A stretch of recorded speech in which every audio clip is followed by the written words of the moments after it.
ہمارے ذہنوں میں جو معیارات بیٹھے ہوئے ہیں وہ کیا ہے؟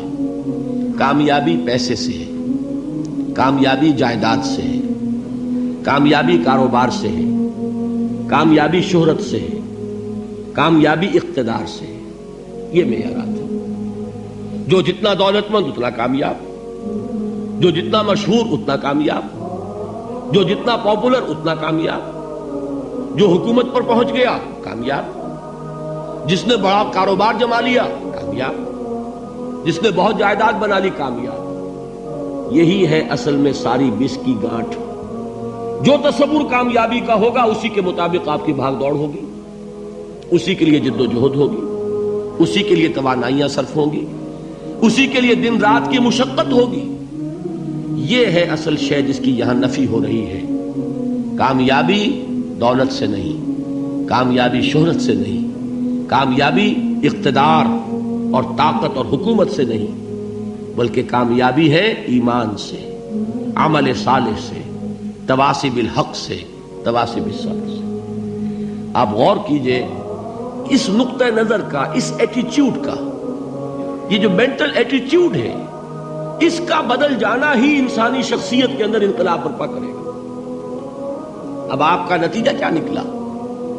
اگر تو دولت سے کامیابی ہوتی تو قارون بہت کامیاب تھا، اگر حکومت سے کامیابی ہوتی تو فرعون اور نمرود بہت کامیاب تھے. کامیابی ان سے نہیں ہے. کامیابی انسان دولت میں قارون کی دولت تک پہنچ جائے اور دنیا میں دبدبہ اور اقتدار اور سلطنت اور حکومت کے اعتبار سے وہ نمرود اور فرعون کا مقام حاصل کر لے، وہ ناکام ہے، خائب ہے، خاسر ہے، برباد ہے. اور ابو ذر غفاری کامیاب ہے، چاہے ان کے پاس کچھ نہیں تھا، جھونپڑی تک نہیں تھی، کوئی گھر نہیں تھا. حضور نے فرمایا ہے اللہ کے کچھ بندے ایسے ہوتے ہیں جو کسی محفل میں جانا چاہیں تو انہیں اجازت نہ ملے، جو کہیں اگر رشتہ کرنا چاہے کوئی ان سے رشتہ کرنے کو تیار نہ ہو، کہیں کوئی سفارش کرنا چاہے تو ان کی کوئی بات ہی نہ سنے. لیکن اللہ کے ہاں ان کا وہ مقام ہے کہ اگر بھولے سے بھی کسی بات پر قسم کھا بیٹھتے تو اللہ ان کے قسم کی لاج رکھتا ہے. یہ ہے فرق. یہ جان لیجیے اچھی طرح. اس بات کا مان لینا آسان، اس پر سبحان اللہ کہنا آسان، لیکن اس کے مطابق آپ کے اپنے ذہن کا بدل جانا بہت مشکل. اس لیے کہ ہم متاثر ہوتے ہیں اپنے ماحول سے. وہ بڑا محل ہے، دیکھ کر ایک دفعہ جھجری آتی ہے، وہ بڑی سی 20 فٹ لمبی کار سناٹے کے ساتھ آپ کے پاس سے گزر گئی. ایک دفعہ اعصاب کے اندر ارتعاش ہوتا ہے، محسوس ہوتا ہے بڑے یہ نصیبے والے لوگ ہیں، بڑے خوش نصیب، بڑے کامیاب. حالانکہ کچھ معلوم نہیں کہ یہی سب سے بڑی بد نصیبی ہو سکتا ہے کہ یہی سب سے بڑی ناکامی ہو. اگر ذہنوں میں یہ بات بیٹھ جائے کامیابی کس شے سے. یہی وجہ دیکھیے قرآن مجید میں بارہا آپ دیکھیں اولئک ھم المفلحون، یہ ہے لوگ کامیاب ہونے والے.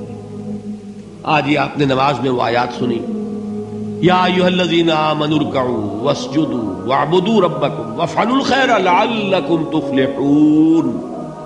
اے ایمان والو، رکوع کرو، سجدہ کرو، اپنے رب کی پرستش اور بندگی کرو اور اچھے کام کرو تاکہ تم کامیاب ہو جاؤ. تو کامیابی کن چیزوں سے ہے؟ یہ ہے سب سے بڑا سبق. یہ ہمارے دل میں اگر بات بیٹھ جائے، ٹھک جائے، تو زندگی بدل جائے گی. صبح و شام بدل جائیں گے، نقشے بدل جائیں گے، بھاگ دوڑ کا رنگ بدل جائے گا، ویلیو سٹرکچر بدل جائے گا. آج وہ ایک چیز نہایت اہم نظر آ رہی ہے، کل نہایت غیر اہم نظر آئے گی. جیسے کہ حضور کی حدیث ہے مالی ولد دنیا، مجھے تمہاری اس دنیا سے کیا سروکار ہے. انما مثلی کراکب استظل تحت شجرۃ ثم راح فترکها، میری مثال تو اس سوار کی سی ہے جو تھوڑی دیر کے لیے ایک درخت کے سائے میں ٹھہرتا ہے سستانے کے لیے، پھر وہ اپنا راستہ لیتا ہے. اسے اس درخت سے مستقل تعلق اس کا نہیں ہے، وہ اس کا گھر نہیں، وہ اس کی منزل نہیں. اسی طرح یہ دنیا میرا گھر نہیں ہے. اب دیکھیے ہم کہتے ہیں انا للہ و انا الیہ راجعون، ہم تو مسافر ہیں، ہم اللہ کے پاس سے آئے، اللہ کی طرف ہمیں لوٹ جانا ہے. کن فی الدنیا کانک غریب و عابر سبیل، حضور فرماتے ہیں دنیا میں ایسے رہو جیسے کہ تم اجنبی ہو یا راہ چلتے مسافر. لیکن یہ طرز عمل کب ہوگا؟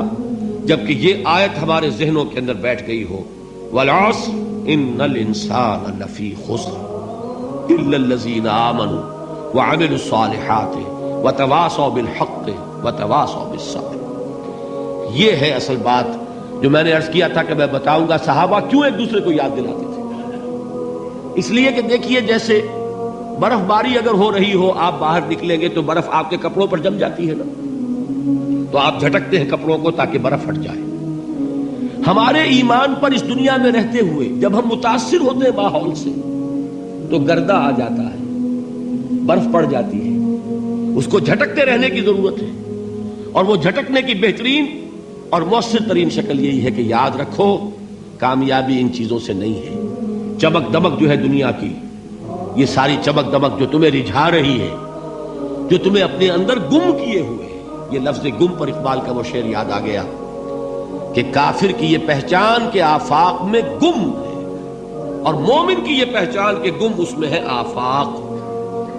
تم گم نہ ہو کر رہ جاؤ، اس میں مبہوت نہ ہو کر رہ جاؤ، مرعوب نہ ہو کر رہ جاؤ، دنیا ہی کی محبت تمہارے اوپر ڈیرے نہ ڈال دے، تمہارے دلوں کے اوپر مسلط نہ ہو جائے۔ لہذا تازہ کرتے رہا کرو، والعصر ان الانسان لفی خسر الا الذین آمنوا وعملوا الصالحات وتواصوا بالحق وتواصوا بالصبر۔ پھر یاد کر لو، پھر تازہ کر لو اپنے اس یقین کو کہ کامیابی دولت سے نہیں، کامیابی ثروت سے نہیں، کامیابی اقتدار سے نہیں، کامیابی شہرت سے نہیں، کامیابی جائیداد سے نہیں، کامیابی ہے ایمان سے، کامیابی ہے عمل صالح سے، کامیابی ہے تواصی بالحق سے، کامیابی ہے تواصی بالصبر سے۔ یہ چار چیزیں ہیں کہ جو کامیابی کے لوازم